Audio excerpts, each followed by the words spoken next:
സ്നേഹം നിറഞ്ഞ പനക്കലച്ചന്, എൻ്റെ പേര് ലിസമ്മ സെബാസ്റ്റ്യൻ. എൻ്റെ ഭർത്താവ് മരിച്ചിട്ട് 27 വർഷമായി. എനിക്ക് ഒരു മകളുണ്ട്. മകൾക്ക് 2 വയസ്സുള്ളപ്പോഴാണ് ഭർത്താവ് അപകടത്തിൽ മരിച്ചത്. പിന്നീട് വളരെ കഷ്ടപ്പെട്ട് ഞാൻ എൻ്റെ മകളെ പഠിപ്പിച്ചു. അവൾ BSc നഴ്സിംഗ് പാസ്സായി കുവൈറ്റിൽ ജോലിക്ക് പോയി. ഭർത്താവിൻ്റെ മരണശേഷം എനിക്ക് പല വിവാഹാലോചനകളും വന്നെങ്കിലും മകൾക്ക് വേണ്ടി ഞാനത് പലതും വേണ്ടെന്ന് വെച്ചു.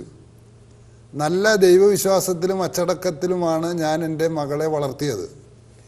കുവൈറ്റിൽ ജോലിക്കായി പോകുന്നത് വരെ മകൾ എന്നെ ഒരു കാര്യത്തിലും സങ്കടപ്പെടുത്തിയിട്ടില്ല. അവിടെ വെച്ച് മകൾ കൂടെ ജോലി ചെയ്യുന്ന ഒരു ഹൈന്ദവ യുവാവുമായി സ്നേഹത്തിലായി. അവളുടെ നിർബന്ധം മൂലം എനിക്ക് ആ വിവാഹം ഹൈന്ദവ ആചാരപ്രകാരം നടത്തേണ്ടി വന്നു. എൻ്റെ മരുമകൻ്റെ വീട്ടുകാർ നല്ല സാമ്പത്തികമുള്ളവരും നല്ല സ്നേഹമുള്ളവരുമാണ്. ഇപ്പോൾ മകൾക്ക് ഒരു കുഞ്ഞുണ്ട്. ആ കുട്ടിയെയും അവരുടെ ആചാരപ്രകാരമുള്ള കാര്യങ്ങൾ ചെയ്താണ് വളർത്തുന്നത്. ഇതൊക്കെ കാണുമ്പോൾ എനിക്ക് വളരെ വിഷമമുണ്ട്. ഇക്കാര്യത്തിൽ ഇനി എന്താണ് ചെയ്യേണ്ടതെന്നറിയില്ല. അച്ഛൻ ദയവായി എനിക്കൊരു മറുപടി തരണം എന്ന് ലിസമ്മ സെബാസ്റ്റ്യൻ. ഈ കത്തിലേക്ക് നോക്കുമ്പോൾ ഒന്നാമതായി ഈ അമ്മച്ചി ദുഃഖിക്കുന്നത് മകള് ക്രിസ്തീയ വിശ്വാസത്തിൽ നിന്ന് വിട്ട് മറ്റൊരു വിശ്വാസത്തിലേക്ക് പോയി വിവാഹിതയായി തീർന്നു എന്നതാണ്. ഈ അമ്മച്ചി പറയുന്നത് മകളെ നല്ല വിശ്വാസത്തിലാണ് അമ്മച്ചി വളർത്തിയത് എന്ന്. അങ്ങനെയാണെങ്കിൽ അവളുടെ വിശ്വാസം ഉപേക്ഷിക്കേണ്ടി വരുന്ന ഒരു സന്ദർഭം വന്നപ്പോൾ എന്തുകൊണ്ട് അവൾ അങ്ങനെ ചെയ്തു? വിശ്വാസം ഉപേക്ഷിച്ചു. രണ്ടാമത്തെ കാര്യം,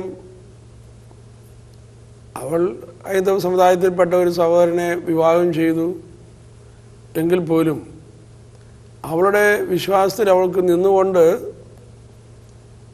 വേണമെങ്കിൽ അവൾക്ക് ആ വിവാഹം കഴിക്കാമായിരുന്നു. വേണമെങ്കിൽ പോയി രജിസ്റ്റർ വിവാഹം കഴിക്കാമായിരുന്നു. പക്ഷേ അവൾ അങ്ങനെയല്ല ചെയ്തിരിക്കുന്നത്, ഈ എഴുത്തിൽ നിന്ന് മനസ്സിലാക്കുന്നത്. അപ്പോൾ അവൾ വളരെ ഈസി ആയിട്ട് അവളുടെ വിശ്വാസത്തെ വലിച്ചെറിഞ്ഞു എന്നതാണ് ഈ എഴുത്തിൻ്റെ രത്നച്ചുരുക്കം. അങ്ങനെയാണെങ്കിൽ ഇവളുടെ വിശ്വാസം എവിടെയാണ് ഇവൾക്ക് കൈമോശം വന്നു പോയിട്ടുള്ളത്? ഈ എഴുത്തിൻ്റെ ഉള്ളിലേക്ക് നോക്കുമ്പോൾ കാണാൻ കഴിയും, ഏതാണ്ട് 2 വയസ്സുള്ളപ്പോഴാണ് ഇവളുടെ അപ്പൻ മരിക്കുന്നത്. 2 വയസ്സുള്ളപ്പോൾ ഇവളുടെ അപ്പൻ മരിച്ചതിനാൽ ഇവൾക്ക് ആ അപ്പൻ്റെ സ്നേഹമൊന്നും ലഭിച്ചിട്ടില്ല. അപ്പം അപ്പനില്ലല്ലോ എന്നുള്ളൊരു ദുഃഖവും അവളുടെ ഉള്ളിക്കിടപ്പുണ്ട്. അമ്മ വളരെയധികം വാത്സല്യവും സ്നേഹവും അവൾക്ക് കൊടുത്തിട്ടുണ്ടെങ്കിൽ പോലും ഈ അപ്പൻ്റെ മരണം അത് അവളുടെ ഉള്ളിൽ ഒരു ദൈവവിശ്വാസത്തിനെതിരായ ചില ചിന്തകൾ രൂപപ്പെടുത്തിയെടുത്തിട്ടുണ്ടാകും.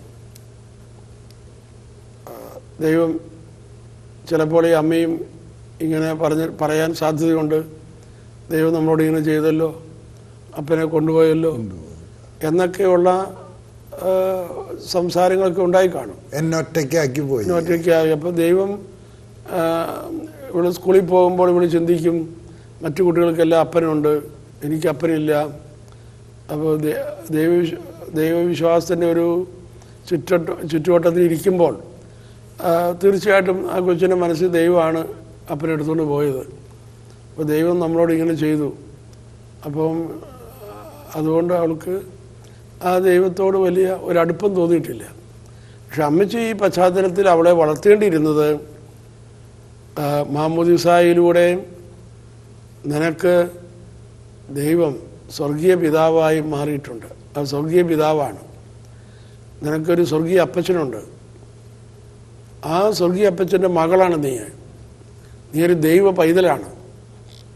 അപ്പോൾ ഈ വലിയൊരു ബോധ്യം കൊച്ചിലെ തന്നെ അവളുടെ ഉള്ളിൽ പതിപ്പിച്ച് ദൈവത്തെ ആബാ പിതാവേ എന്ന് വിളിച്ച് പ്രാർത്ഥിക്കുവാൻ അവളെ പഠിപ്പിച്ചിരുന്നുവെങ്കിൽ ഒരു കാരണവശാലും അവളുടെ ഈ ക്രിസ്തീയ വിശ്വാസം നഷ്ടപ്പെടുകയില്ലായിരുന്നു.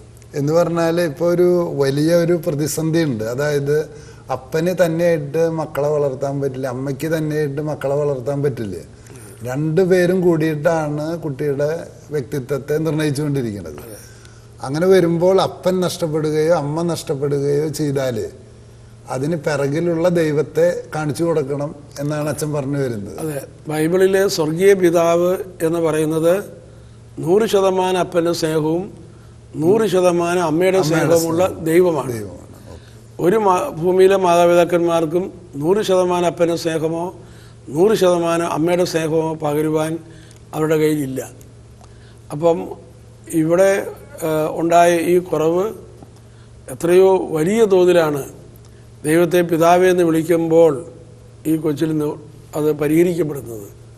അപ്പോൾ അങ്ങനെ അപ്പോൾ ആ സ്വർഗീയ പിതാവിനെ കുറിച്ചുള്ള ഒരു അറിവില്ലായ്മ ഇവളുടെ ഉള്ളിലുണ്ട്. അപ്പോൾ അപ്പൻ്റെ സ്നേഹത്തിൻ്റെ കുറവ് ഇവളുടെ ഉള്ളിലുണ്ട്. ഇങ്ങനെയുള്ള കുട്ടികൾ വളരെ പെട്ടെന്ന് പ്രേമബന്ധങ്ങളിലേക്ക് ചെന്ന് വീഴാൻ സാധ്യതയുള്ളവരാണ്. കാരണം ഇവൾക്കൊരു ആങ്ങളയില്ല, ഒരു ആൺകുട്ടിയുടെ സ്നേഹമോ സഹോദരനൊന്നും ഇല്ലല്ലോ. അപ്പോൾ ആദ്യമായി ഒരു പുരുഷൻ അവളെ നേരെ ചിരിക്കുകയോ സംസാരിക്കുകയോ ചെയ്യുമ്പോൾ പിന്നെ അവൾ ഒരു പ്രൊഫഷൻ കഴിഞ്ഞ് നിൽക്കുന്നതാണ്. അപ്പോൾ സ്വാഭാവികമായിട്ട് ആ പ്രേമബന്ധം ശക്തമാവും. അപ്പോൾ ഈ അവസരത്തിൽ അമ്മ ചെയ്യേണ്ട ആദ്യത്തെ കാര്യം, ഞാൻ എൻ്റെ കൊച്ചിനെ വിശ്വാസത്തിൽ വേണ്ടതുപോലെ വളർത്താൻ കഴിഞ്ഞില്ല എന്ന കാര്യം അംഗീകരിച്ച് അനുതപിച്ച് ദൈവത്തോട് മാപ്പ് ചോദിക്കാൻ തയ്യാറാകണം. രണ്ടാമത്തെ കാര്യം, ഈ അമ്മച്ചിക്ക് എല്ലാമായിട്ടുള്ളത് ഈ മകൾ മാത്രമാണ്. അതുകൊണ്ട് അമ്മച്ചി അറിയാതെ അമ്മച്ചി മകളുടെ അടിമയാണ്. മകളുടെ ഇഷ്ടത്തിനെതിരായിട്ടൊന്നും മിണ്ടാൻ അമ്മച്ചിയെ കൊണ്ട് പറ്റിയല്ല. അതുകൊണ്ട് മകളുടെ സ്നേഹം നഷ്ടപ്പെടുവോ എന്ന ചിന്തയുള്ളത് കൊണ്ട് ഈ മകൾ എന്തെല്ലാം പറയുന്നു അതുപോലെ അമ്മച്ചി അനുസരിക്കുകയാണ് ചെയ്യുക. അല്ലാതെ ഈ മകളെ ഒന്ന് പരിശീലിപ്പിക്കാനോ വിശ്വാസത്തിൽ വളർത്താനോ ശാസിക്കാനോ അവളെ ഒന്ന് തിരുത്താനോ ഒന്നും ഈ അമ്മച്ചി തയ്യാറാകാറില്ല. അപ്പോൾ അതുകൊണ്ട് അതിൻ്റെ അർത്ഥം അമ്മച്ചി ഒരു വലിയൊരു അടിമത്തത്തിലാണ്, ഈ മകളുമായിട്ടുള്ള വലിയ അടിമത്തത്തിലാണ്. അപ്പോൾ മകളുമായിട്ടുള്ള ഈ അടിമത്തം എന്ന് പറയുന്ന അടിമത്തം എവിടെയുണ്ടോ അത് പൈശാചികമാണ്. നമ്മൾ ദൈവത്തിൻ്റെ പൈതലായി ജീവിക്കേണ്ടവരാണ്. അപ്പോൾ വ്യക്തികളുടെ അടിമയായി തീരുക എന്ന് പറയുന്നത് സാത്താനാണ് അടിമത്തം ഉണ്ടാക്കുന്നത്. അപ്പോൾ ഈ അമ്മച്ചി ഈ കൊച്ചിൻ്റെ അടിമയായി അങ്ങനെ മുന്നോട്ട് പോകുമ്പോൾ അവിടെ തിന്മയുടെ ഒരു ശക്തി അവിടെ പ്രവർത്തിക്കുന്നുണ്ട്. അതുകൊണ്ട് തന്നെയാണ് ഈ മകളുടെ നിർബന്ധം വന്നു കഴിഞ്ഞപ്പോൾ ആ നിർബന്ധത്തിന് അമ്മച്ചി വഴങ്ങി അതെല്ലാം ചെയ്തു കൊടുക്കുന്നത്. അപ്പോൾ ഒരു പൈശാചികമായ ഒരു വലിയൊരു സ്വാധീനം, അതിൻ്റെ ഒരു അടിമത്വം, സാത്താൻ്റെ ഒരു ശക്തമായ അടിമത്വം ഈ അമ്മച്ചിയെ പിടികൂടിയിട്ടുണ്ട്.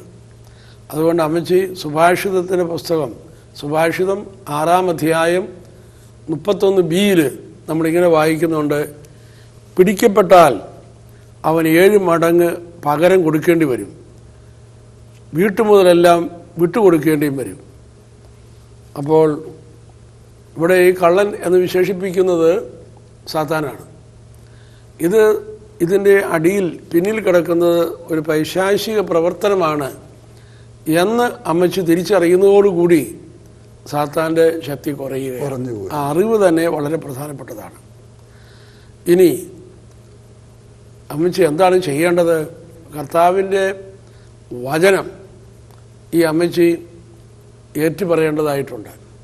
യേശുവിനെ കർത്താവായി, നാഥനായി, സർവസ്വവുമായി